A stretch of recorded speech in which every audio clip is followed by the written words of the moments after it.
Feel the real fear with us.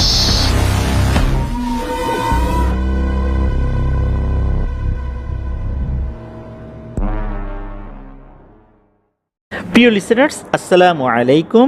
Feel the real fear with us. সত্যিকারের ভয়ের অনুভূতি পেতে আফনান দ্য হরর ওয়ার্ল্ডের সাথেই থাকুন। দেশ ও দেশের বাইরে যেখান থেকে আফনান দ্য হরর ওয়ার্ল্ডের আজকের হরর নাইটের 121তম এপিসোডের সাথে যুক্ত হচ্ছেন বা পরবর্তীতে হবেন, সকলকে জানাচ্ছি শুভেচ্ছা ও ভালোবাসা। আশা করি সবাই ভালো আছেন, সুস্থ আছেন। আজকের এই এপিসোডে দুটি ঘটনা নিয়ে হাজির হয়েছি। এই দুটি ঘটনা আমরা যাদের কাছ থেকে পেয়েছি, মজার বিষয় হচ্ছে এই দুজনের বাড়ি কিন্তু মাগুরা জেলাতে। প্রথম যে ঘটনাটি শেয়ার করব, এই ঘটনাটি আমরা যার কাছ থেকে পেয়েছি ওনার নাম অনিক। আর দ্বিতীয় যে ঘটনাটি আপনাদের সাথে শেয়ার করব, এই ঘটনাটি যিনি পাঠিয়েছেন তাকে আপনারা মোটামুটি সবাই চেনেন, আমাদের শেখ মিকাইল আহমেদ ভাই। ওনার বাড়ি মাগুরা জেলার মোহাম্মদপুর উপজেলায়, আর অনিক ভাইয়ের বাড়ি মাগুরা জেলার সদর উপজেলায়। তো চলুন ঘটনায় চলে যাবার আগে যে কথাগুলো সবসময় বলি, আমাদের এই চ্যানেলে যে ঘটনাগুলো প্রচারিত হয় আপনাদের কাছ থেকেই পাওয়া, আর আমরা সব সময় আপনাদেরকে সত্য ভয়ের ঘটনাগুলো পাঠাতে বলে থাকি। আমরা বিশ্বাস করি যে সত্য ভয়ের ঘটনা প্রচারের মাধ্যম দিয়ে আমরা শুধু ভয়ের বিনোদন দিতে চাই না, সেই ঘটনাগুলোর মাধ্যম দিয়ে শিক্ষণীয় কিছু বিষয় শেয়ার করতে চাই। তাই আপনাদের জানা বা আপনাদের সাথে ঘটে যাওয়া সত্য ভয়ের ঘটনাগুলো আমাদেরকে লিখে বা রেকর্ড করে afnandahorworldbd@gmail.com এই ইমেল অ্যাড্রেসে ইমেল করতে পারেন। ইমেল অ্যাড্রেসের স্পেলিংটা বলে দিচ্ছি, AFNANTHEHORWORLDBD afnandahorworldbd@gmail.com। স্পেলিংটাও আমরা আমাদের ভিডিও ডেসক্রিপশনে দিয়ে রেখেছি, সেখানে গিয়ে স্পেলিংটা চেক করে নিতে পারবেন। প্রিয় লিসেনার্স, আজকের এপিসোডের ঘটনাগুলো কেমন লেগেছে তা কিন্তু ঘটনা দুটি শোনার পর এই ভিডিওর কমেন্ট সেকশনে কমেন্ট করতে ভুলবেন না। এছাড়া আমাদের ফেসবুক পেজ আর গ্রুপ কিন্তু রয়েছে আপনাদের হরর ওয়ার্ল্ড নামে, সেখানে গিয়েও আপনারা আপনাদের মতামত জানাতে পারেন। এই ভিডিওর লাইক বাটনে প্রেস করতে ভুলবেন না, ভিডিওর লিঙ্কটাও বেশি বেশি করে শেয়ার করে দেবার অনুরোধ করছি। প্রিয় লিসেনার্স, আমাদের আরেকটি ইউটিউব চ্যানেল রয়েছে আফনান স্পি নামে, সেটার লিঙ্কও এই ভিডিওর ডিসক্রিপশনের একদম উপরের দিকে দেওয়া রয়েছে। সেখানে ক্লিক করলেই আপনারা আমাদের ওই চ্যানেলে ঢুকে যেতে পারবেন। রহস্য, ভয় এছাড়া অন্যান্য ভিডিও নিয়েও সেখানে আমরা রেগুলার এপিসোড আপলোড করছি। চলুন ঘটনায় চলে যাই। প্রথম ঘটনাটি আমরা তো অনেক ভাইয়ের কাছ থেকে পেয়েছি। এই ঘটনাটি ওনার নিজের সাথেই ঘটে যাওয়া একটি ঘটনা নয়, 2013 সাল থেকে শুরু করে নিয়ে এই 2026 সাল পর্যন্ত বিভিন্ন সময় যে রোমহর্ষক ঘটনাগুলো ওনার সাথে ঘটেছিল, সেই ঘটনাগুলি মূলত আমাদেরকে উনি পাঠিয়েছেন। 2013 সালে উনি ক্লাস 3তে পড়তেন। ওনার জন্মস্থান কিন্তু মাগুরা জেলার সদর উপজেলায়, আর গ্রামের নাম হচ্ছে নতুন বাজার, নিজ নান্দুয়ালি আশ্রমপাড়া। উনি ধর্মগতভাবে হিন্দু ধর্মাবলম্বী, এই কারণে এই ঘটনার মধ্যে ওনার ধর্মীয় কিছু কিছু বিষয় কিন্তু চলে আসবে। উনি মূলত যখন ক্লাস 3তে পড়েন তখন উনি নানা বাড়িতে থেকে লেখাপড়া করতেন। ওনার নানা বাড়ি কিন্তু ঝিনাইদহ জেলাতে, তবে গ্রামের নামটি উল্লেখ করছি না, যদিও বা উনি আমাদেরকে জানিয়েছেন সেটা ঝিনাইদহ সদর উপজেলা থেকে 7 কি 8 কিলোমিটার ভেতরে ওনার নানা বাড়ি। তো বিকেলবেলা সাধারণত উনি ওনার সমবয়সী বন্ধুদের সাথে খেলাধুলা করতেন। নানা বাড়ি থেকে প্রায় 1 কিলোমিটার দূরে, এই 1 কিলোমিটার দূরে একটা জায়গায় খেলতে গিয়েছেন। সময়টা কিন্তু ছিল শীতকাল। তো ওনার বয়সী যারা আছেন তারা দেখা যাচ্ছে যে খেলাধুলা করেছেন। এরপর সন্ধ্যা যখন লাগবে, যেহেতু আরেকটু দূরে যেতে হবে, ওখানে যারা খেলতে এসেছিল তাদের বাড়িটা কিন্তু ওনার নানা বাড়ির আশেপাশেই, তারা তো চলে যাবে। তো ওনাকেও বলেছে চল চলে যাই। উনি আবার কি মনে করে একটু পরে যাবেন চিন্তা করেছেন। তখন কিন্তু সন্ধ্যা মোটামুটি নেমে এসেছে, তবে অন্ধকার একদম চারদিকে যে ছেয়ে গেছে এমনটা না, আলো আছে মোটামুটি, চলে যাওয়া যায় হেঁটে হেঁটে, এমন একটা অবস্থা। এদিকে অন্যরা আগে আগে চলে গেছে, উনি আসছেন।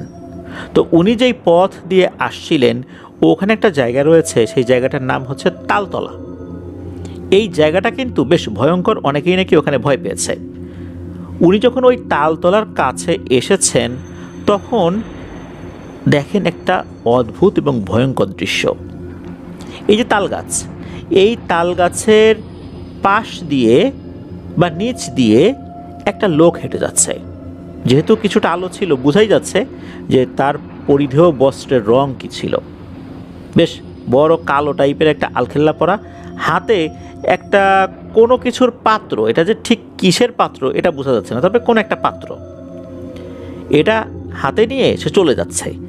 এখানে বলে রাখা ভালো, মানুষ যদি হেঁটে যায় তখন কিন্তু তার পা তো একটা সামনে যায় একটা পিছনে আসে। আমরা তো এভাবে হাঁটি, তাই না? ডান পা যদি সামনে দিই, বাম পা তো তার জায়গায় থাকে, আবার বাম পা সামনে দিলে ডান পা তার জায়গায় থাকে। এভাবেই তো আমরা হাঁটি। আর হাঁটার সাথে সাথে তো আমাদের বডিটাও নড়াচড়া করে, হাত নড়াচড়া করে। কিন্তু এই অনেক ভাই দেখছেন যে এই জিনিসটা যে যাচ্ছে, মনে হচ্ছে তার পায়ের নিচে চাকা জাতীয় কিছু লাগানো। সে ভেসে ভেসে যাচ্ছে, কিন্তু তার পা কিন্তু মাটির সাথেই লাগানো। এমন না যে সে মাটির থেকে বেশ কিছুটা উপরে শূন্যে অবস্থান করছে, এমন না।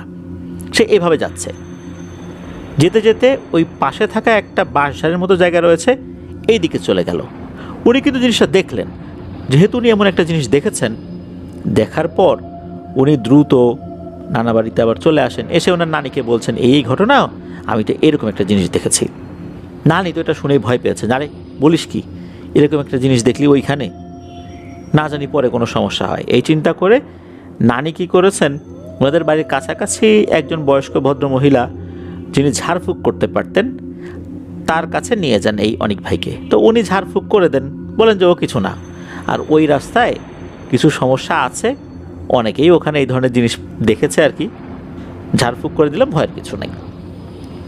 এই ঘটনার পরের দিন, তখনও কিন্তু সময়টা সন্ধ্যাকাল, উনি কিন্তু ওই দিন আগে আগেই বাড়িতে চলে এসেছেন, মানে নানা বাড়িতে চলে এসেছেন।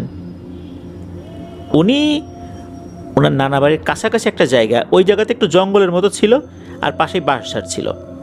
তো উনি ওই জঙ্গলের ওই দিকটাতে কোনো একটা কারণে গিয়েছেন।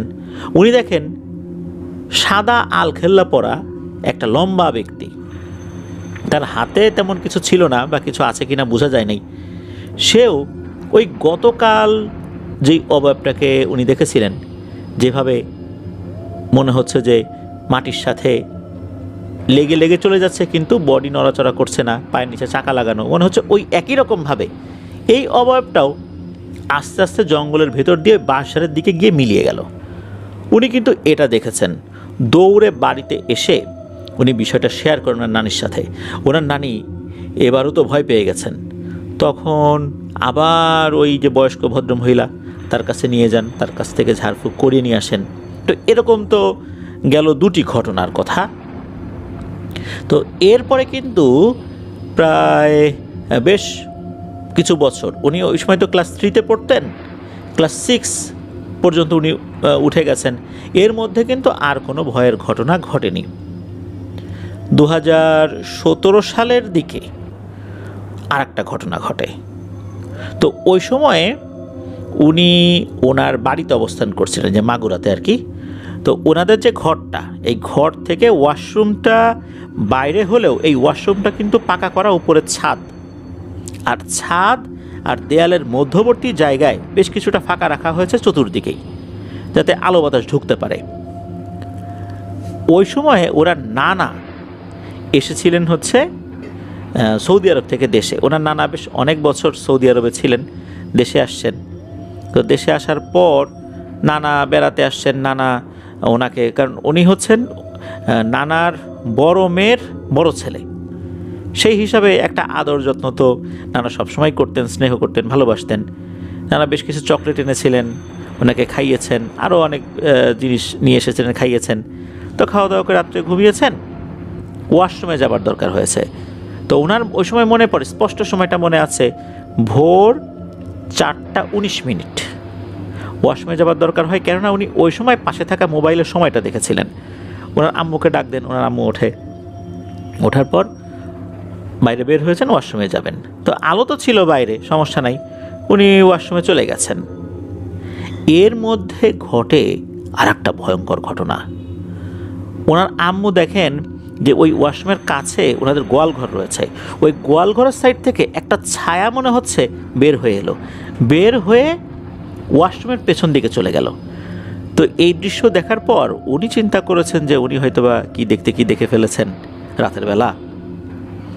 কেননা উনিও তো ঘুমিয়েছিলেন, ঘুম থেকে একদম ঘুম চোখে উনি এসে দাঁড়িয়েছেন ওয়াশরুমের কাছাকাছি জায়গায়, ভুল তো দেখতেই পারেন। উনি এই চিন্তা করে বিষয়টাকে আসলে এভাবে পাত্তা দেন নাই। কিন্তু এর মধ্যে ঘটছে আর একটা ভয়ঙ্কর ঘটনা, তা হচ্ছে ওয়াশরুমের ভেতরে তো অনেক ভাই বসে আছেন। হঠাৎ করে মনে হলো ওয়াশরুমের পেছন দিকে খচমচ করে ওঠে। মনে হচ্ছে ওখানে কোনো কিছুর উপস্থিতি রয়েছে। গ্রামে তো রাতের বেলা বিভিন্ন নিশাচর প্রাণী ঘুরেই বেড়ায়, উনি মনে করছেন এরকম কিছু। কিন্তু হঠাৎ করে খুবই গম্ভীর কণ্ঠে বলে ওঠে, অনিক, হে অনিক, এভাবে বলে ওঠে। তো উনি আবার ভিতর থেকে বলছেন যে হ্যাঁ কে। উনি আবার উত্তর দিয়েছেন, কিন্তু এরপরে আর কোনো সারা শব্দ নাই। আবার 1-1.5 মিনিট পর বলে উঠছে, অনিক, হে অনিক। উনি আবার বলে উঠছেন, হ্যাঁ কে ডাকে। এরপর আর কোনো সারা শব্দ নাই। তো উনি চিন্তা করলেন কি ব্যাপার, কে ডাকে, নিশ্চয়ই কাছাকাছি যে আমার যে বন্ধুর বাড়ি আছে, মনে হয় ও এখানে এসে মজা করছে। তখন উনি কি করেছেন, উনি ফ্রেশ হয়ে, ওই যে বলেছিলাম যে ওয়াশরুমের উপরের দিকে কিন্তু ফাঁকা জায়গা ছিল, উনি যেহেতু মানে শরীর স্বাস্থ্য তো চিকন ছিল আর কি, অনায়াসেই উনি লাফ দিয়ে হাত উপর দিকে উঠিয়ে দিয়েছেন, বডিটাকে ঝুলিয়ে দিয়েছেন। এরপরে হাতের উপর ভর করে মাথাটা উপরের দিকে তুলেছেন, তুলে চারদিকে তাকিয়ে দেখছেন যে বাইরে কে তাকে ডাকে। উনি দেখলেন কেউ নাই। এরপর আবার যখন উনি নিচে নেমেছেন, আবার বাইরে থেকে বলে ওঠে, অনেক, এ অনেক। এইভাবে কিন্তু কয়েকবার ওনাকে ডাকে, খুব গম্ভীর কণ্ঠে। আর এই কণ্ঠটা ওনার মোটেও পরিচিত ছিল না। তো উনি ওয়াশরুম থেকে বের হয়েছেন, বাইরে বের হয়ে দেখেন দূরে ওনার আম্মু দাঁড়িয়ে আছে। পরে ওনার আম্মুর সাথে উনি ঘরে এসে বলছেন যে কে যেন আমাকে ডাকলো অনেক বলে, কিন্তু আমি তো খুঁজে কাউকে পাইলাম না, আর কণ্ঠটা অপরিচিত, বেশ গম্ভীর কণ্ঠ। তো ওই সময় ওনার আম্মু কিছু বলেন নাই। পরদিন সকালবেলা ওনার আম্মু বলেছিলেন যে উনি গোয়াল ঘরের পাশ থেকে একটা ছায়ামূর্তিকে বের হতে দেখেছেন, বেশ লম্বা একটা ছায়ামূর্তি ওয়াশরুমের পেছন দিকে চলে গেল। কিন্তু এই যে অনিক ভাইকে ডাকাডাকি করলো, এই ডাক কিন্তু আবার অনিক ভাইয়ের আম্মু শুনতে পান নাই। আর ওই সময় এই বিষয়টা বললে অনেক ভাই ভয় পেতে পারেন, যার কারণে অনেক ভাইয়ের আম্মু রাতের বেলা অনেক ভাইকে বিষয়টা বলেননি, সকালবেলা বলেছেন। তো এই তো গেল একটা ঘটনা। তো এরপরে দেখা গেল যে বেশ আরও কয়েক বছর চলে গেল, এর মধ্যে আর তেমন কোনো ঘটনা ঘটেনি। তো উনি এসএসসি পরীক্ষা দিয়ে চলে আসেন হচ্ছে ফরিদপুরে ওনাদের এক আত্মীয় বাড়ির এখানে থেকে উনি লেখাপড়া করছিলেন। ওনার আত্মীয় বাড়ি সেটা হচ্ছে ফরিদপুরের শিবরামপুর এলাকায়। ওখানে থেকে উনি লেখাপড়া করছিলেন। আর ফরিদপুরে যে ইয়াসিন কলেজ আছে, সরকারি ইয়াসিন কলেজ, সেখানে উনি অধ্যয়নরত ছিলেন। ওই যখন ফার্স্ট ইয়ারে ভর্তি হয়েছেন, তো তখন তো বিভিন্ন সময় পরীক্ষা পড়ে। আর ওই সময় ওনাদের এলাকা থেকেও কিন্তু বেশ কিছু ছেলেরাও ওই প্রতিষ্ঠানে এসে ভর্তি হয়েছিল। তো উনি তো একদিন হয়েছে কি পরীক্ষা, কোনো একটা পরীক্ষা আর কি, তো পরীক্ষা দিচ্ছেন। পরীক্ষাটার যে সময়টা ছিল 2টো থেকে 5টা পর্যন্ত, অর্থাৎ দুপুর 2টায় শুরু হবে, বিকাল 5টায় শেষ হবে। 5টায় যখন শেষ হয় তখন তো উনি আবার এই শিবরামপুরের দিকে চলে আসবেন। তখন তো এই অটো জাতীয় যেই গাড়িগুলো আছে, এই গাড়িগুলোতেই আসতে হবে আর কি। তো উনি আসছেন, আস্তে আস্তে দেখা গেল যে সন্ধ্যা হয়ে গেছে। তো উনি যে যাবেন ওনার ওই আত্মীয়ের বাড়িতে, ওখান থেকে কিন্তু রিক্সাতেই চলে যাওয়া যায়। উনি চিন্তা করলেন যে এটুকু পথ হেঁটেই চলে যাই। তো উনি যেই পথ দিয়ে যাবেন ওখানে জঙ্গলের মতো একটা জায়গা রয়েছে। যখন উনি ওই পথ দিয়ে যাচ্ছেন তখন কিন্তু সন্ধ্যা হয়ে গেছে বলতে মাগরিবের নামাজও হয়ে গেছে, চারদিকে মোটামুটি অন্ধকারই বলা চলে। আকাশের দিকে তাকালে হালকা একটু আলোক ছটা দেখা যায় বটে, কিন্তু সেই আলোতে চারদিকে যে আলোকিত এরকমটা না। তো উনি যাচ্ছেন, জঙ্গলের পাশ দিয়ে যাচ্ছেন। হঠাৎ করে ওনার কাছে মনে হলো পেছন থেকে কেউ ওনার চুল টানার চেষ্টা করছে। উনি আবার ওই সময় ঘাড়ের দিকে একটু চুল বড় রাখতেন, একটু বাবরি টাইপের চুল রাখার চেষ্টা করতেন আর কি, তবে চুলটা কিন্তু বড় ছিল না ওই রকম। তো ওনার কাছে মনে হচ্ছে যে পেছন থেকে কেউ ওনার চুল টানার চেষ্টা করছে, চুল ধরছেও। ধরার পরে মনে হচ্ছে যে যে মুঠ দিয়ে মানে মুঠি করে যে ধরবে চুল, এটা পারছে না। উনি তো বুঝতে পারছেন ঝামেলাটা কী হয়েছে, কেননা পেছনে কেউ আছে এই অনুভূতিটা ওনার কাছে কিন্তু হচ্ছিল। আর ওই সময়ে ওই জায়গাটা খুবই নির্জন ছিল, আশেপাশে কোনো লোকজন ছিল না। তখন তো আর রাত না ওরকম, তারপরও ওই সময় লোকজন ছিল না। ওনার চুল ধরার বারবার চেষ্টা করছে, মাঝে মাঝে মনে হচ্ছে ওনার একটা চুল ধরছে। একটা চুল যদি ধরে কেউ পেছন থেকে টান দেয় তখন কিন্তু একটা অনুভূতি হয়, এই অনুভূতিটাও কিন্তু ওনার হচ্ছিল। উনি দ্রুত হাঁটা শুরু করেছেন। তো উনি যে হাঁটছেন, হাঁটতে হাঁটতে একটা জায়গা আছে, ওখানে একটা মহিলা মাদ্রাসা আছে, ওইখানে আবার আলো আছে। উনি চিন্তা করছেন যে ওই আলোর দিকে যাই। তো মহিলা মাদ্রাসার কাছাকাছি চলে এসেছেন, এমন সময় দেখতে পান ওনার এক বন্ধু আসছে হেঁটে হেঁটে। তখন ওনার বন্ধু ওনাকে দেখে বলে যে কী ব্যাপার অনেক, তুই এত রাত্রে, এত রাত তো না, মানে এই সময় একা একা একা একা আসছিস। তখন এই অনেক ভাই বলছেন যে জানিস, এই যে মাত্র এরকম একটা ঘটনা ঘটছে, আমার চুল ধরে টানাটানি করার চেষ্টা করছিল। তখন ওনার বন্ধু বলেন যে আসলে রাতের বেলা বা সন্ধ্যার পরে এই দিক দিয়ে কেউ হেঁটে আসতে চায় না, অনেকটা ঘুরে আসতে চায়। হয়তো বা মাত্র সন্ধ্যা হয়েছে, মাত্র রাত নেমেছে, এই জন্য তুই আসছিস, কিন্তু এরপরেও খেয়াল কর, আমি কিন্তু তুই যেই পথ দিয়ে আসছিস ওই পথ দিয়ে আসিনি, আমি এইখান থেকে অন্য দিক দিয়ে ঘুরে যাব।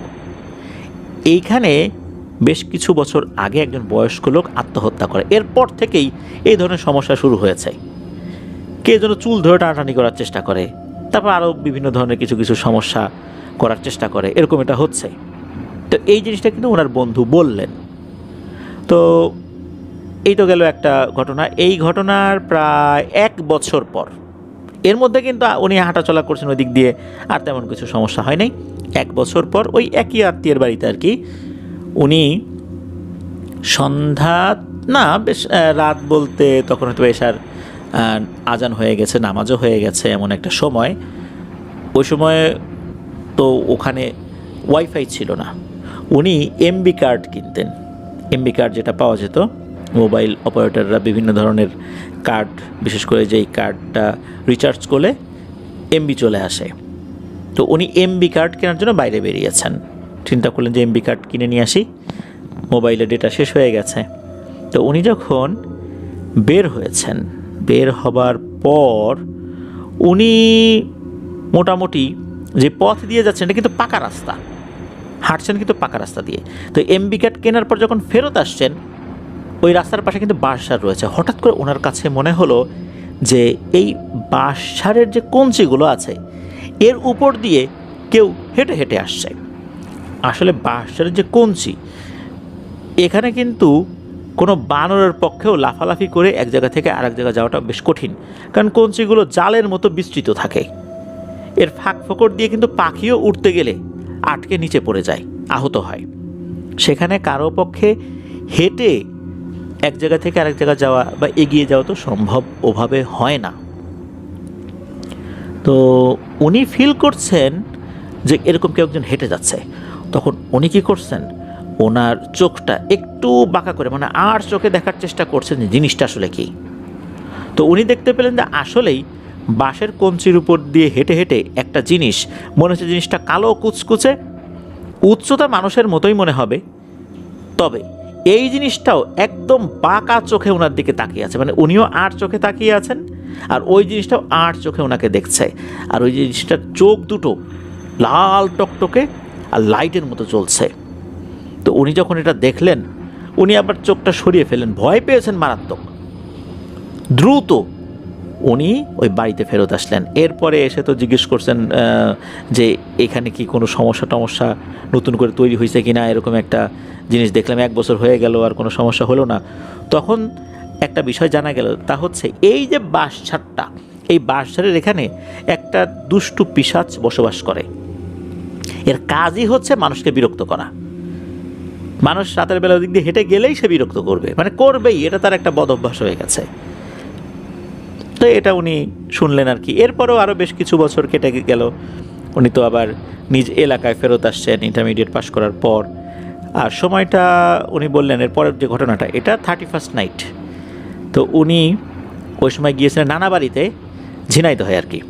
তো ওখানে থাকা ওনার বন্ধুদের সাথে রাতের বেলা পিকনিক করবেন। তো পিকনিক হয় রাত 1টার দিকে, খাওয়া দাওয়া শেষ করে উনি আবার ওনার নানা বাড়িতে ফেরত আসবেন। তো উনি যেই পথ দিয়ে ফেরত আসবেন, এই পথের প্রথমে পরে একটা মেহগুনি বাগান, এরপরে দেখা যাচ্ছে যে বাঁশঝাড় রয়েছে, পুকুর রয়েছে, শ্মশান রয়েছে। শ্মশানের ওখানে আবার তাদের দুটো কবর রয়েছে, অর্থাৎ হিন্দু ধর্মাবলম্বীদের মধ্যে অনেকের কবর হয়, সমাধি অনেকে বলে আর কি। তো এরকম কবর রয়েছে দুটো। তো ওই দিক দিয়ে ওনাকে আসতে হবে।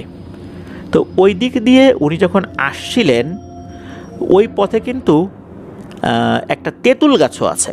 তো ওইটা পার করার পর যখন তেঁতুল গাছের কাছাকাছি উনি আসছেন, উনি দেখতে পান ওই তেঁতুল গাছের নিচ দিকে একটা ডাল রয়েছে। ওই ডালের উপরে সাদা শাড়ি পরা একটা অবয়ব বসে আছে এবং তার 2 পা দুলাচ্ছে।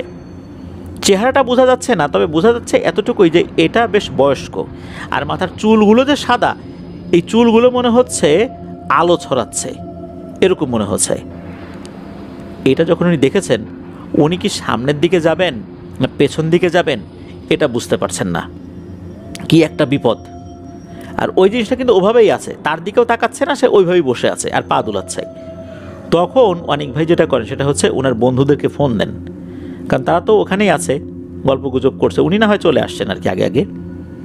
এদের মধ্যে একজন আবার এগিয়ে আসে। উনি কিন্তু ফোনে বলেছেন যে এরকম এরকম বিষয়, আমি তো সামনে যেতে পারতেছি না, পিছনেও আসতে পারতেছি না, তোর একটু কেউ আয়, আমাকে একটু এগিয়ে দিয়ে আয়। তো একজন আসে, আসার পর দেখা যায় ওখানে কিছু নাই। এরপরে বেশ কিছুটা পথ ওনাকে এগিয়ে দিয়ে ওনার ওই বন্ধু আবার ব্যাক করে আগের জায়গাতে। তো সে ঠিকঠাক মতো চলে আসলেও উনি যখন ওখান থেকে আরেকটু সামনের দিকে এগিয়েছেন, তখন ওইখানে একটা পুকুর রয়েছে। ওই পুকুরের পাড় ঘেঁষে যখন উনি হেঁটে যাচ্ছেন নানা বাড়ির দিকে, হঠাৎ করে দেখতে পান যে পুকুরের পাড়ের পাশে যে পুকুরের পানি রয়েছে, এই পানিতে কোনো একটা অবয়বের প্রতিচ্ছবি দেখা যাচ্ছে। উনি কি মনে করে দিকে তাকিয়েছেন, উনি দেখতে পান যে মনে হচ্ছে ওই অবয়বটা ওনার পাশাপাশি ভেসে ভেসে আসছে। ওই যে সাদা শাড়ি পরা, চুলগুলো সাদা, আলোক রশ্মি ছড়াচ্ছে, কিন্তু চেহারা ভালো করে বোঝা যাচ্ছে না। যখনই এটা উনি দেখেছেন, মারাত্মক ভয় পেয়েছেন। উনি এবার দিয়েছেন ঝেড়ে এক দৌড়। দৌড়ে উনি ওনার নানা বাড়ির কাছাকাছি চলে আসছেন। একদম নানা বাড়িতে ঢোকার আগে কিন্তু বেশ কিছু কলা গাছ রয়েছে। কলা গাছের ওখানে এসে উনি একটু দৌড় থামিয়ে দেন। থামিয়ে দেন বলতে গতিটা কমিয়ে দেন আর কি। এরপর হচ্ছে উনি ওনার নানা বাড়িতে ঢুকবেন। এমন সময় ওনার কাছে মনে হলো এই যে কলা গাছগুলো আছে, কোনো একটা কলা গাছের আড়ালে ওই অবয়বটা দাঁড়িয়ে আছে। মাথাটা একটু বের করে রেখেছে, এক চোখ বের করেছে, মাথাটা একটু কাত করে। মাথাটা যখন কাত করেছে তখন তার সাদা চুলগুলো কিন্তু এক পাশে দেখা যাচ্ছে। মনে হচ্ছে ওই জিনিসটা হাসাহাসি করছে, মানে হি হি হি হি করে খুব মৃদু স্বরে হাসছে। এটা দেখার সাথে সাথে উনি তো প্রচণ্ড জোরে এক চিৎকার দিয়ে নানা বাড়ির ভেতর ঢুকে গিয়েছেন। তো ওনার চিৎকারে নানা বাড়ির লোকজন তো উঠে পড়েছে। নানি বলছে, এই কী হয়েছে রে, চিৎকার দিলি কেন? তখন উনি বলেন যে এরকম এরকম ঘটনা, আমি এই একটা জিনিস দেখছি। তখন ওনার নানি ওই সময় সান্ত্বনা দেন, আরে ও কিছু না, মনে হয় যে কলা গাছের যে শুকনো পাতা থাকে এগুলো তো ঝুলতে থাকে, মনে হচ্ছে বাতাসে এগুলো নড়াচড়া করছিল, তুই এটা দেখেছিস। মানে এইভাবে ওনাকে একটা সান্ত্বনা দেওয়া হয়। তো এরপরে কিন্তু একজন ভালো কবিরাজের কাছে নিয়ে যাওয়া হয়েছিল। তারপর কিছু তাবিজ দেওয়া হয়েছিল ওনাকে, এটা উনি ব্যবহার করেছেন। এরপরে ছোট ছোট কিছু ঘটনা ঘটেছে আর কি দীর্ঘ সময়ে। এবারে চলে আসি সর্বশেষ ঘটনায় 2026 সালের জানুয়ারি মাসের দিকে, এমন একটা সময়। তো ওই সময় উনি গ্রামেই ছিলেন। মাগুরার এক বন্ধু, সে ওনার সাথে যোগাযোগ করে সে বাইক চালানো শিখবে। এখন শহর এলাকায় তো বাইক চালানোটা বেশ কঠিন, গ্রাম সাইডে আসলে বাইক চালানো একটু সহজ হয়ে যায়। তখন উনিও চিন্তা করলেন ঠিক আছে, তার বন্ধুকে উনি বাইক চালানো শেখাবেন। এখন দিনের বেলা তো রাস্তাতে অনেক গাড়ি থাকে, মানুষজনের চলাচল থাকে। একজন নতুন ব্যক্তিকে বাইক চালানো শেখাতে গেলে কখন কার সাথে দুর্ঘটনা ঘটিয়ে দেবে তার তো কোনো ঠিক ঠিকানা নাই।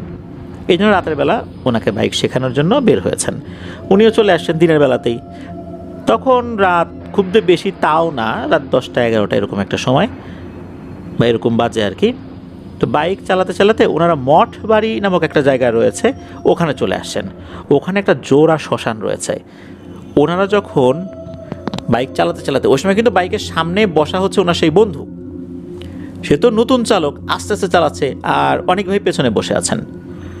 সে যখন বাইক চালাতে চালাতে ওই যে মঠ বাড়ি জোড়া শ্মশানের কাছে চলে আসছেন, তখন এই অনেক ভাই দেখতে পান শ্মশানের যেই জায়গাটাতে লাশটা রেখে পোড়ানো হয়, চারদিকে কিন্তু 4টা খুঁটির মতো থাকে, এক এক জায়গায় এক এক রকম থাকে আর কি। তো ওই জায়গাটাতে মনে হচ্ছে একটা অবয়ব দাঁড়িয়ে আছে। একটা মানুষের উচ্চতা তো 6 ফুট ম্যাক্সিমাম, যদি এরকম দেখি আমরা, বেশি লম্বা যারা 6 ফুটের বেশিও আছে, মনে হচ্ছে একটা 10-12 ফুট উচ্চতার একটা লিকলিকে অবয়ব। তার হাত দুটো অনেক লম্বা, পা দুটো অনেক লম্বা, আর তার গায়ে কোনো মাংস নেই বলে মনে হচ্ছে। এই জিনিসটা দাঁড়িয়ে আছে। তো এটা দেখার সাথে সাথে অনেক ভাই তো ভয় পেয়েছেন। উনি তখন পেছন থেকে সামনে থাকা বন্ধুকে বলছে যে, এই বাইকের স্পিড বাড়া। এখন উনি হচ্ছেন নতুন চালক, উনি স্পিড বাড়ালে নিয়ন্ত্রণ তো হারিয়ে ফেলবেন। তখন উনি কিছুটা স্পিড বাড়িয়েছেন। এদিকে ওই জিনিসটা যখনই এই অনেক ভাই দেখেছেন, ওই জিনিসটাও কিন্তু এই অনেক ভাই আর তার বন্ধুকে দেখে ফেলেছে। অনেক ভাই কিন্তু তাকিয়ে আছেন ওই জিনিসটা কী করে দেখার জন্য। উনি খেয়াল করেন ওই জিনিসটা শ্মশানের ওই জায়গা থেকে হেঁটে হেঁটে রাস্তায় আসলো। রাস্তা আসার সাথে সাথে দৌড় শুরু করেছে ওই বাইকের পেছনে পেছনে। বাইকের লুকিং গ্লাসে কিন্তু ওই জিনিসটাকে দেখা যাচ্ছে না। অনেক ভাই পেছন দিকে তাকিয়ে তাকিয়ে ওই জিনিসটাকে দেখছেন। ওই জিনিসটা যখন দৌড়ে দৌড়ে আসছে, মনে হচ্ছে ঠক ঠক ঠক ঠক শব্দ হচ্ছে। যেহেতু তার গায়ে কোনো মাংস ছিল না, মনে হচ্ছে পুরোটাই হাড় কঙ্কালের মতো। যেহেতু রাস্তার উপর দিয়ে হেঁটে আসছে, পাকা রাস্তা, এই জন্য ঠক ঠক ঠক ঠক শব্দ হচ্ছে। এদিকে পেছন থেকে অনেক ভাই সামনে থাকা তার বন্ধুকে বলছেন, এই স্পিড বাড়া, স্পিড বাড়া। তো উনি তো স্পিড বাড়াচ্ছেন, একটা পর্যায়ে এসে উনি বলতেছেন যে, আমি আর স্পিড বাড়াতে পারবো না, আমি যদি এখন আরও বেশি স্পিড বাড়াই, এখন আমি আর নিয়ন্ত্রণ করতে পারবো না, বাইক কিন্তু পড়ে যাবে খাদের মধ্যে বা বড় একটা দুর্ঘটনা ঘটবে। এদিকে স্পিড বাড়া বলছেন, কিন্তু কোন দিকে যাবেন রাতের বেলা? এখন ওনার বন্ধু তো রাতের বেলা গ্রামের এই রাস্তাঘাট উনি চেনেন না। উনি তো ইচ্ছা মতো ডানে বাই, মানে যেদিকে রাস্তা পাচ্ছে ওইদিকে ঢুকিয়ে দিচ্ছে গাড়ি। এরকম করতে করতে এমন একটা গ্রামের রাস্তায় ঢুকিয়ে দিয়েছে, আশেপাশে কোনো লাইট নাই, চারদিকে ঘুটঘুটে অন্ধকার। দূরে দূরে যে ঘরবাড়িগুলো আছে সেখানে তাদের বাড়িতে লাইট জ্বলছে, এতটুকুই হচ্ছে আলোর উৎস। আকাশেও কোনো চাঁদ নাই, মেঘে ঢাকা, মানে অন্ধকার। আলোর উৎস আর একটা আছে, তা হচ্ছে ওনাদের বাইকের হেডলাইট। হেডলাইট থেকে যে আলোটা বের হচ্ছে সামনে, এটাই হচ্ছে আলোর উৎস। তো এরকম চলতে চলতে একটা জায়গায় এসে ওনারা থামেন। সেটা হচ্ছে ওইখানে একটা জায়গা রয়েছে, একটা স্থাপনা আছে, তার বাইরে একটা ল্যাম্পপোস্ট রয়েছে, এটা হচ্ছে সৌরবিদ্যুতের ল্যাম্পপোস্ট। তো ওখানে এসে বাইকটা থামাতে বলেন আর কি। তোমার বন্ধু থামায়, থামানোর পরে উনি আবার পেছন দিকে তাকিয়েছেন। আমার বন্ধুকে কিন্তু বলতেছেন এই ঝামেলা। এই অনেক ভাই দেখতেছেন যে দূরে ওই জিনিসটা এখনো দৌড়ে দৌড়ে আসছে, ঠক ঠক শব্দ হচ্ছে। তখন অনেক ভাই ওইনার যে বন্ধু, তাকে বলে, তুই পিছনে বস, আমি বাইক চালাচ্ছি। তখন ওনাকে পিছনে বসানো হয়, আর উনি যখন বাইক চালাচ্ছেন তখন সর্বোচ্চ স্পিড দিয়ে দ্রুত উনি বাড়িতে চলে আসেন। তো এটা ছিল ওনার সাথে ঘটা শেষ ঘটনা। ক্লাস 3 থেকে, অর্থাৎ 2013 সাল থেকে বিভিন্ন সময় ওনার সাথে বিভিন্ন ঘটনা ঘটেছে।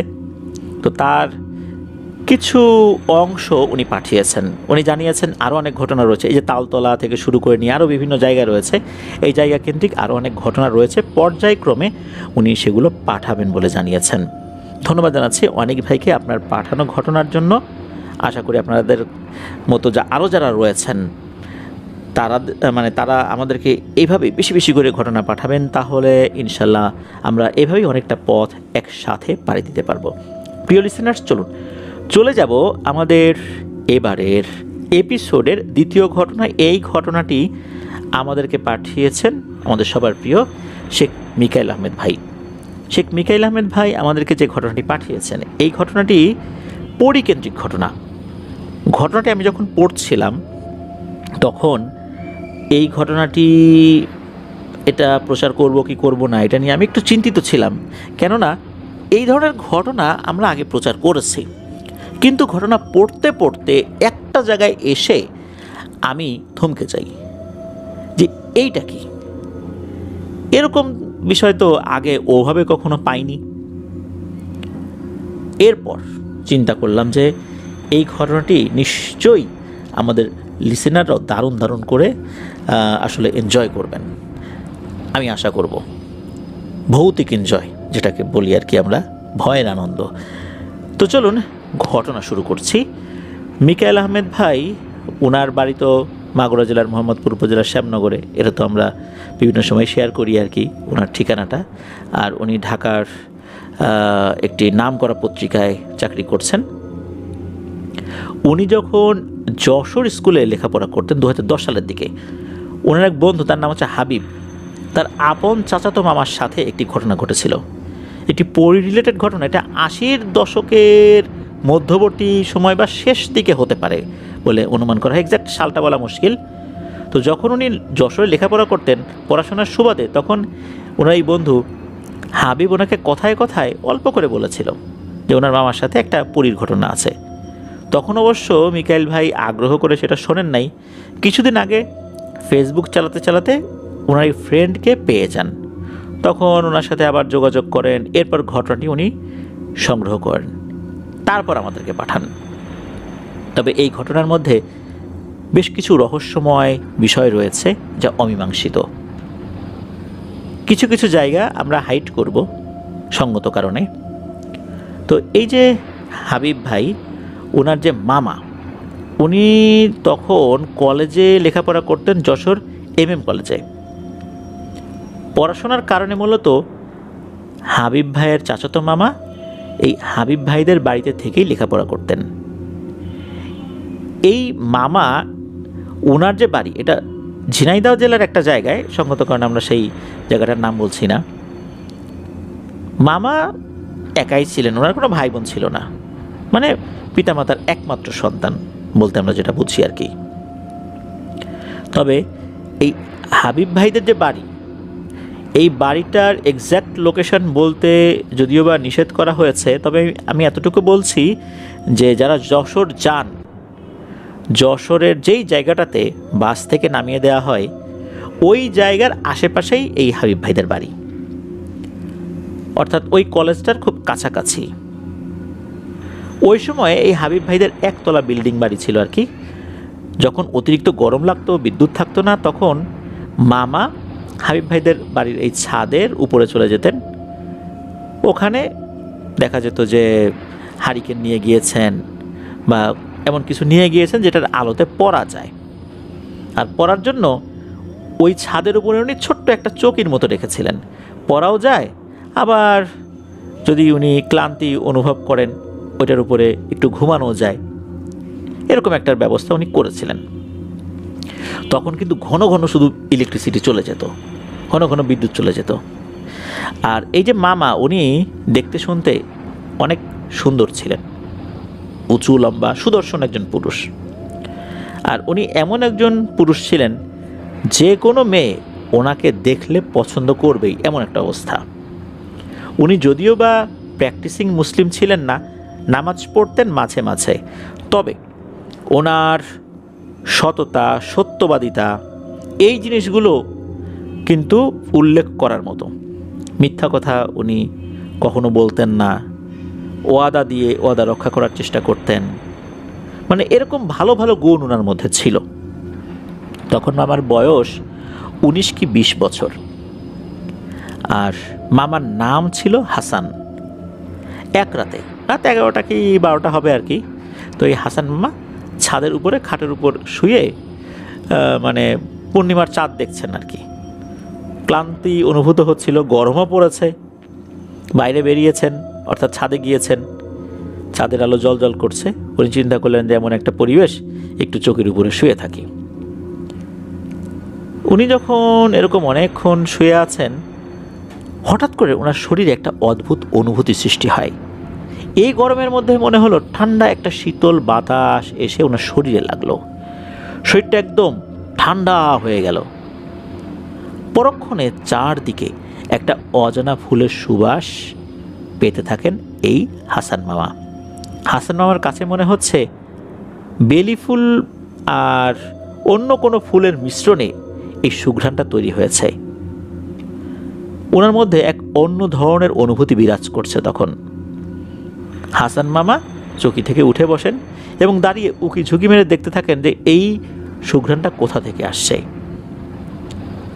উনি ফিল করলেন যে মোটামুটি মিনিট খানেক পর এই সুঘ্রাণটা হারিয়ে গেছে, আর নেই। এরপর হাসান মামার কাছে একটু ভয় ভয় লাগতে থাকে যে হঠাৎ করে এমন একটা সুঘ্রাণ পেলাম, আবার চলেও গেল, ঘটনাটা কি? উনি কিছুটা আন্দাজ করতে পারেন যে নিশ্চয়ই এখানে প্যারানরমাল কোনো বিষয়ের ব্যাপার রয়েছে। পরক্ষণে উনি সাথে সাথে ছাদ থেকে নেমে ওনার রুমে চলে গিয়েছেন। রুমে গিয়ে উনি ঘুমিয়ে পড়েছেন। এই বিষয়টা কিন্তু হাসান মামা কাউকেই শেয়ার করেননি। এরপর এক সপ্তাহ কেটে যায়। তবে হাসান মামা কিন্তু সহজে আর ছাদে যেতে চান না, কেননা ওই রাতের বিষয়টা উনি স্বাভাবিকভাবে নেন নাই। তবে ওই রাত্রের ওই ঘটনাটার পর ওনার সাথে যে কোনো অস্বাভাবিক ঘটনা ঘটেছে এই এক সপ্তাহের মধ্যে, তাও কিন্তু না।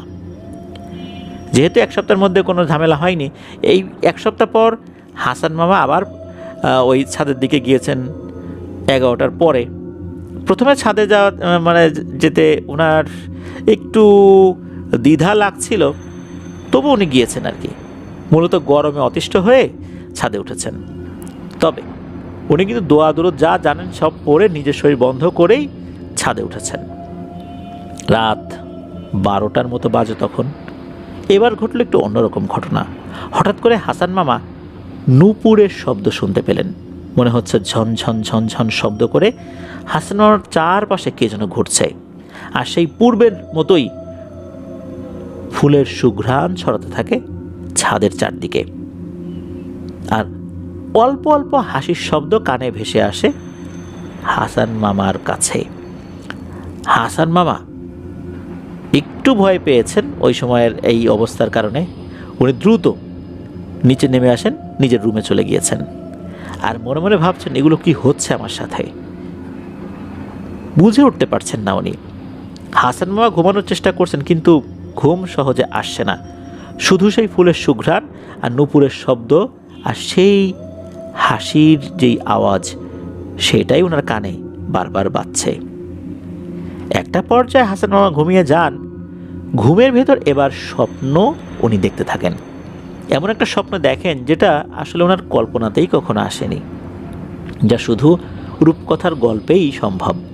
হাসান মামা দেখতে পান একটি সুন্দরী রমণী পরী, ঘন কালো লম্বা কেশ, তবে তার কান দুটো খরগোশের মতো খাড়া, চোখ দুটো বেশ বড় বড় নীল রঙের, চোখে কাজল দেয়া, টানা টানা তার নখগুলো, লম্বা নখ, তবে খুব বেশি বড় না। এরকম বড় নখ অনেক মেয়েদের হাতেই দেখা যায়। তার পরনে একটা সাদা শাড়ি রয়েছে, আর সাদা শাড়ির ভেতরে স্বর্ণের ছোপ ছোপ কারুকার্য রয়েছে, অদ্ভুত রকমের কারুকার্য আর কি। হাসান মামার স্বপ্নে এসে ওই মেয়েটি বলছে, তুমি আমাকে ভয় পেও না, আমি তোমার ক্ষতি করার জন্য আসিনি। তুমি অবশ্যই বুঝে ফেলেছ যে আমি মানুষ না, আমি পড়ি।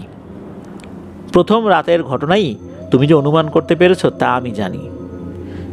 আমার নাম ইরা। তোমাকে আমার অনেক ভালো লেগেছে। তোমাকে আমি পছন্দ করে ফেলেছি। মূলত ওই রাতে আমরা ঘুরতে বের হয়েছিলাম, তখন আমি তোমাকে দেখতে পাই। তোমাকে দেখে আমার ভালো লেগে গেছে, পছন্দ করে ফেলেছি, আমি তোমাকে বিয়ে করতে চাই। তাই বিভিন্ন রকমের ফুলের সুঘ্রাণ, নূপুরের আওয়াজ দিয়ে তোমাকে আমার উপস্থিতি জানান দিচ্ছিলাম, যাতে করে তুমি ভয় না পাও। যাই হোক, তোমার সাথে পরবর্তীতে দেখা হবে, কথা হবে। তোমাকে একটা কথা বলে যাই, আগামীকাল যখন তুমি কলেজে যাবে তখন একটা মেয়ে তোমাকে ভালোবাসার প্রস্তাব দেবে। তুমি সেই প্রস্তাব গ্রহণ করবে না, সাথে সাথে তুমি সেই প্রস্তাব প্রত্যাখ্যান করবে, সরাসরি মানা করে দিবে। যদি না করো তাহলে কিন্তু সেই মেয়ে আর তোমার দুজনেরই ক্ষতি হবে, আমি না চাইলেও ক্ষতি হবে। এটা কিন্তু স্বপ্নে হাসান মামা দেখলেন। এরপর কিন্তু ওনার ঘুম ভেঙে যায়। পরদিন যখন উনি কলেজে গিয়েছেন, সত্যি একটা মেয়ে, যাকে উনি আসলে এতদিন খেয়ালই করেন নাই ভালো করে, সে ওই একই কলেজে পড়তো, সেই মেয়ে এসে হাসান মামাকে বলছে যে আপনার সাথে আমার কথা আছে কিছু। একটু সাইডে ডেকে নিয়ে সে সরাসরি ভালোবাসার প্রস্তাব দেয়। হাসান মামা তো অবাক হয়ে যায়। স্বপ্নে পরীটা যে কথা বলেছিল সেই কথার সাথে তো এই ঘটনা মিলেই গেল। তবে হাসান মামা পরীর সেই কথাটা তার মনে আসতে থাকে যে মেয়েটার এই প্রস্তাব তো সাথে সাথে নাকচ করে দিতে হবে। সে সেটাই করে, সাথে সাথে ওই মেয়েটাকে না করে দেয়। মেয়েটা মন খারাপ করে ওখান থেকে চলে যায়। পরের রাতে ওই পরীটা আবার হাসান মামার স্বপ্নে আসে, খুব হাসি খুশি চেহারায়। হাসান মামাকে স্বপ্নের ভেতরে ধন্যবাদ জানায় এবং চলেও যায়। এখন হাসান মামার তো মনে মনে এই পরীর জন্য প্রেম ভালোবাসা সৃষ্টি হয়ে গিয়েছে। এত সুন্দর একটা রমণী, যে কেউ তাকে ভালোবাসতে বাধ্যই হবে। হাসান মামার মনের ভিতরে ভালোবাসা জেগে উঠেছে এই ইরা নামক পরীটার জন্য। হাসান মামা চাতক পাখির মতো ছটফট করতে থাকে আর ভাবতে থাকে কখন তার সাথে দেখা হবে, কখন স্বপ্নে আসবে। এমন আকাঙ্ক্ষা তার মনের মধ্যে সৃষ্টি হয়। এমন একটা অবস্থায় উনি পৌঁছে যান, ওনার রাত্রে আর ঘুমই আসতে চায় না। সারাক্ষণ ছাদে থাকেন, সারা রাত ছাদের উপর ঘোরাঘুরি করেন, মনের এই আশা নিয়ে যদি ইরা পরীর সাথে দেখা হয় তাহলে তার সাথে কথা বলতে পারবো। কিন্তু হাসান মামার সব আশা বালি হয়ে যায়। ইরা পরী তো আর ছাদে আসে না। ভোরের দিকে মন খারাপ করে আবার হাসান মামা রুমে চলে আসেন। আবার চোখ বন্ধ করলেই ওই ইরা পরীর চেহারা তার চোখের সামনে ভাসতে থাকে। এইভাবে কিন্তু কয়েক সপ্তাহ পার হয়ে যায়। এর মধ্যে কিন্তু স্বপ্নেও ইরা পরীকে উনি আর দেখেন নাই, বাস্তবেও দেখেন নাই, তার কোনো উপস্থিতি উনি টের পান নাই। সপ্তাহখানেক পর হাসান মামার স্বপ্নে আবার ওই ইরা পরীটি আসে। এসে বলে, শোনো হাসান, আগামীকাল রাত 2টোর সময় তুমি ছাদে আসবে, তোমার সাথে আমার অনেক কথা আছে। এর পরপরই হাসান মামার ঘুম ভেঙে যায়। তখন বুঝতে পারেন যে ইরা পরীটা আসলেই কোনো মেসেজ দিয়ে গিয়েছে। ওই রাতে তো আর ঘুম হয় না, কখন দিন আসবে, আবার দিন পার হবে, রাত আসবে, আবার রাত 2টো বাজবে। পরের দিন রাত 2টো বাজারও অনেক আগে থেকেই হাসান মামা ছাদে গিয়ে বসে থাকে আর অপেক্ষা করতে থাকে কখন সে আসবে। একটা পর্যায়ে সেই পরিচিত ফুলের সুঘ্রাণ, নুপুরের শব্দ আর ফিসফিস করে হাসির শব্দ যখন মামার কানে ভেসে আসতে লাগে, তখন হাসান মামা বুঝতে পারেন যে হ্যাঁ, ইরা পরী তার উপস্থিতি জানান দিচ্ছে তাকে। হাসান মামা ভালোবাসার কারণে এতটাই অন্ধ হয়ে গিয়েছিলেন যে কে পরী কে জিন এগুলো চিন্তা ভাবনা করার সময়ই তার ছিল না, তার মাথায় এগুলো কাজই করছিল না। আর ভালোবাসার কারণে ইরা পরীকে দেখেও সে ভয় পেত না আর কি, অনেক সাহসী হয়ে গিয়েছিল হাসান মামা। সেই স্বপ্নে দেখা অভাবের মতোই ইরা পরী হাসান মামার সামনে এসে উপস্থিত হয়। হাসান মামা অবাক হয়ে মুগ্ধ হয়ে ইরা পরীর দিকে বাকরুদ্ধ হয়ে বেশ অনেকক্ষণ তাকিয়ে থাকেন আর মনে মনে ভাবতে থাকে যে আমি কি স্বপ্ন দেখছি না সত্যি আমার সামনে উপস্থিত হয়েছে ইরা পরীটা। হঠাৎ করে হাসান মামার ঘোর কাটে ইরা পরীর ঠান্ডা শীতল স্পর্শে। ইরা পরী তখন হেসে দেয় এবং আমাকে বলতে থাকে, এখনই যদি আমাকে দেখে অবাক হয়ে যাও তাহলে বাকি জীবন কি করবে শুনি, চলো তোমাকে একটা জায়গায় নিয়ে যাব। তখন হাসান মামা বলেন যে কোথায় যাব? তখন ইরা পরী বলেন, আমাদের দেশে চলো। তখন হাসান মামা বুঝতে পারছেন আসলে কি করবেন।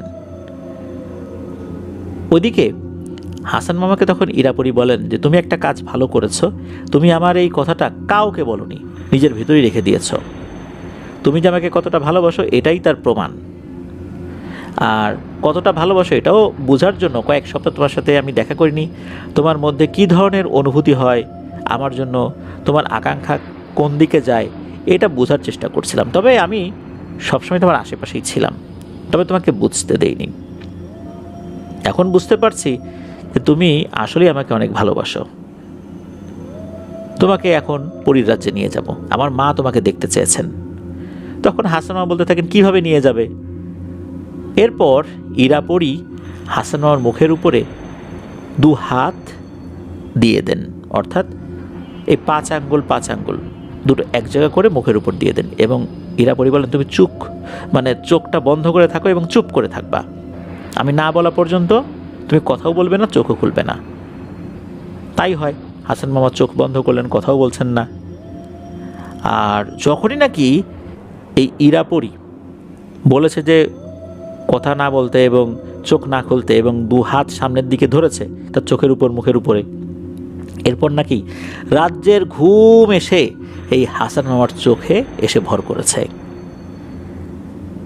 ওনার শুধু এতটুকুই অনুভূতি হয়েছিল যে হঠাৎ করেই ওনার কোমরের দুপাশে এবং ঘাড়ের উপরে 3টা হাত চাপ দিয়ে ধরেছে, এতটুকুই। আর মুখের উপর তো ওই যে ইরাপরি 2 হাত দিয়েছে, তবে ওনার এতটুকু অনুভূতি হয়েছে যে মনে হচ্ছে এই 3টা হাত একই ব্যক্তির, মানে এমন অ্যাঙ্গেলে ধরেছে এটা ভিন্ন ব্যক্তির হতে পারে না। যাই হোক, অল্প সময়ের মধ্যেই ওনার ওই ঘোর কেটে যায়। ইরাপরি বলে ওঠে, এবার তুমি চোখ খোলো। হাসান মামা যখন চোখ খুললেন তখন দেখতে পেলেন যে এমন দারুণ একটা পরিবেশ, যেই পরিবেশটা কল্পনাতেই শুধু মানুষ আনতে পারে। সুন্দর সুন্দর ফুলের বাগান, আর যে রাস্তার উপর দিয়ে উনি হেঁটে যাচ্ছেন মনে হচ্ছে রূপার রাস্তা। ইরাপরি একটা সাদা কারুকার্য করা ঘরের ভেতরে নিয়ে যায় হাসান মামাকে। ওখানে হাসান মামা গিয়ে দেখেন একজন ভদ্র মহিলা কালো বোরখা পরা, তার চোখ দুটো শুধু দেখা যাচ্ছে, তার হাতেও দেখা যাচ্ছে যে হাত মোজা পরা, পায়ে পা মোজা পরা, শুধু চোখ দুটো দেখা যাচ্ছে। আর এই চোখ দুটো সাধারণ মানুষের মতোই। সামনে অনেকগুলো প্লেট রাখা আছে, সেখানে বিভিন্ন ধরনের খাবার রাখা আছে, ফল মূল মিষ্টি এগুলো রাখা আছে আর কি। তো হাসান মামা প্রথমে এগুলো খেতে চাচ্ছেন না ভয়ে, কিন্তু ক্ষুধাও লেগেছিল মারাত্মক। ক্ষুধার কারণে ওগুলো খেয়েছেন। খাওয়ার পর ওনার কাছে মনে হলো যে এত সুন্দর মিষ্টি ফলমূল আগে কখনো খান নাই।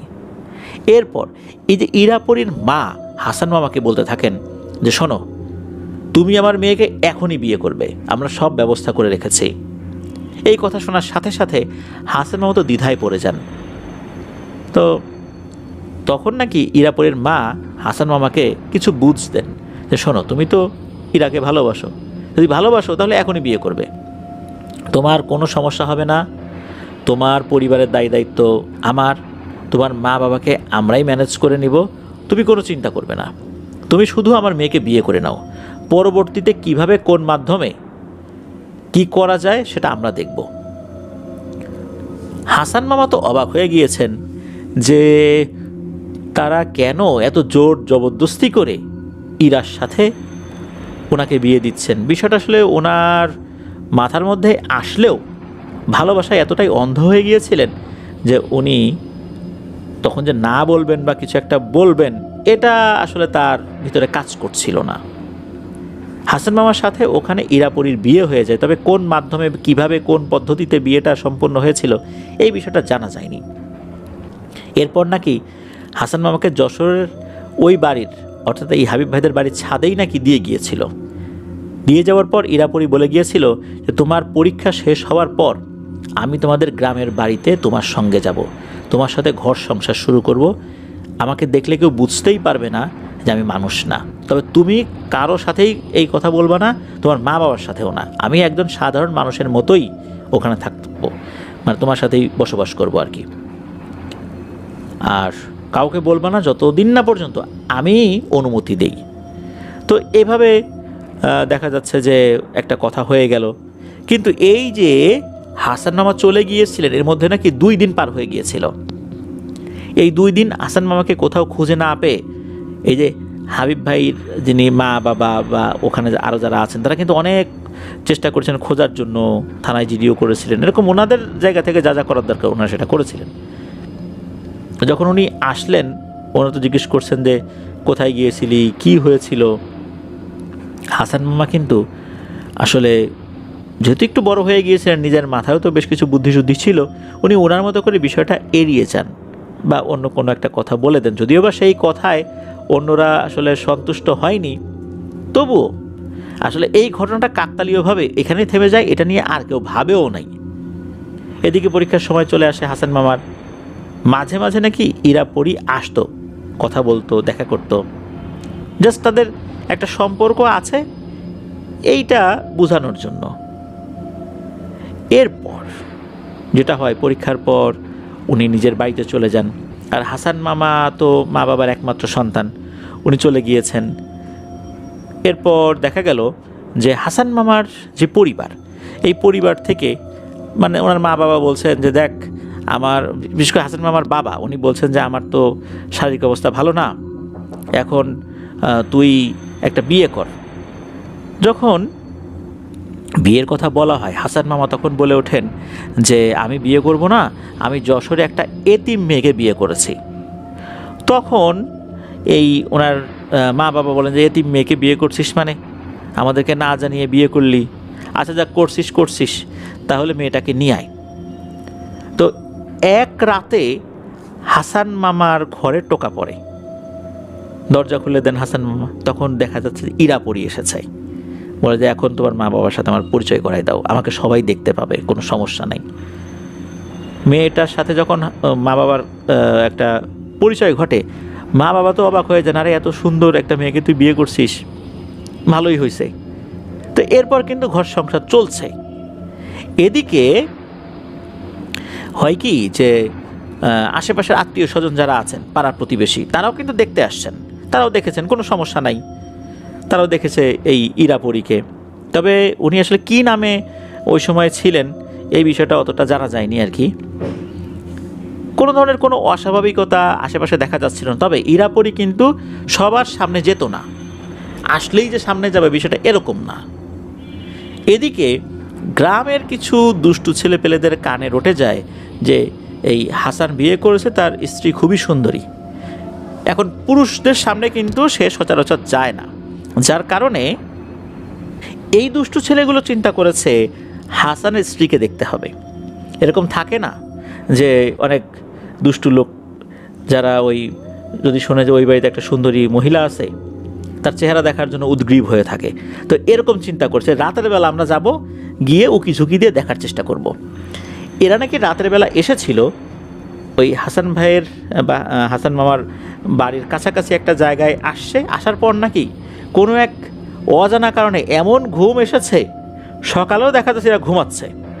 ঘটনা কি, এরা এখানে দলবদ্ধভাবে ঘুমাচ্ছে, পরে ঘুম থেকে ওঠার পর তারা বলেছে যে আসলে এই ব্যাপার, মানে প্রথম দিকে স্বীকার করতে চাইনি, পরবর্তীতে জানা গিয়েছিল আর কি যে এই ঘটনা, তারা আসছিল হচ্ছে এই হাসান মামার স্ত্রীকে চুপি চুপি দেখার জন্য।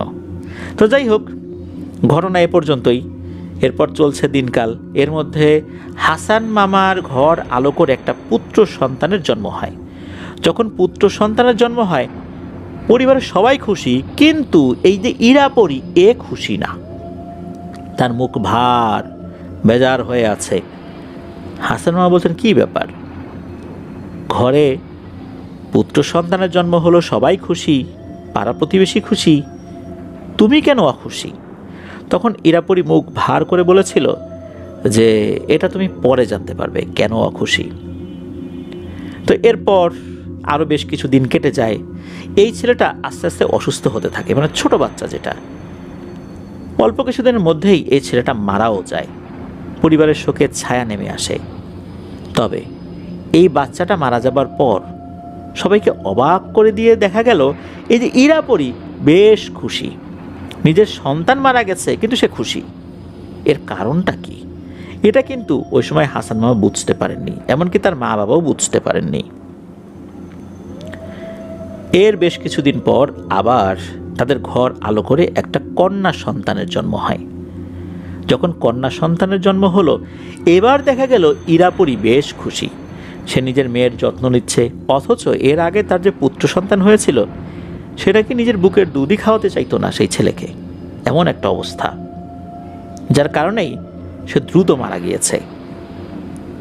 এরকম শোনা যায় আর কি, যতটুকু তথ্য পাওয়া যায়।